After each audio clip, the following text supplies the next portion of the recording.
ఆనాడు బీఆర్ఎస్ ప్రభుత్వం ఐటీని హైదరాబాద్కే కాకుండా 2 టైర్ పట్టణాలకు కూడా ఐటీ సేవలు విస్తరించాలని, జిల్లాల్లో నిరుద్యోగ యువతకు అక్కడే ఉద్యోగాలు ఇప్పించాలని నాటి బీఆర్ఎస్ ప్రభుత్వం వరంగల్, ఖమ్మం, నిజామాబాద్, మహబూబ్ నగర్, కరీంనగర్, ఆదిలాబాద్, సిద్దిపేట్ ఇలా అనేక 2 టైర్ పట్టణాల్లో కూడా ఐటీ సేవలు విస్తరించాలని ఐటీ టవర్స్ నిర్మించడం జరిగింది.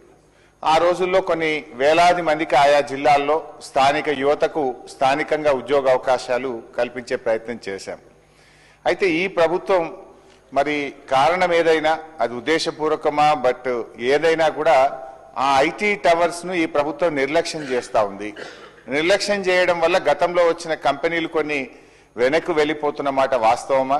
మరి ఐటీ టవర్స్ ను ప్రభుత్వం ఎప్పటికప్పుడు రివ్యూ చేసి కొత్త కంపెనీలను ఆహ్వానించి ఆ 2 టైర్ పట్టణాల్లో, జిల్లాల్లో ఆ యువతకు ఉద్యోగాలు ఇవ్వడానికి ప్రభుత్వం ఏ రకమైన చర్యలు తీసుకుంటుందని నేను మీ ద్వారా మంత్రి గారిని అడుగుతా ఉన్నా.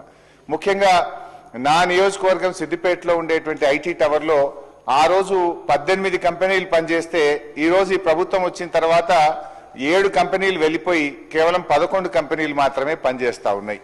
ఈ మధ్య నేను అక్కడికి విజిట్ చేసినప్పుడు అధ్యక్ష, అక్కడ ఇంటర్నెట్ బిల్ కట్టకపోవడం వల్ల ఐటీ టవర్కే ఇంటర్నెట్ కట్ అయినటువంటి పరిస్థితి కనబడ్డది.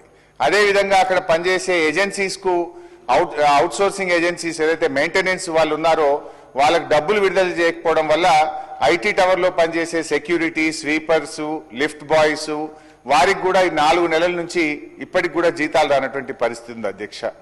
నేను ముఖ్యంగా మంత్రి గారిని కోరేది ఏంటంటే వారికి ఆ మధ్య మనం ఒక 3 సంవత్సరాల వరకు ఫ్రీ రెంటల్ ఫెసిలిటీని ఐటీ కంపెనీలకు కల్పించాం. ఇప్పుడిప్పుడే ఆ కంపెనీలు స్టెబిలైజ్ అవుతా ఉన్నాయి. ఆ కంపెనీలు మరో 3 సంవత్సరాలు ఫ్రీ రెంటల్ ఫెసిలిటీని కొనసాగించాలని చెప్పి కోరుతా ఉన్నారు. ఇది మీ దృష్టికి వచ్చిందా?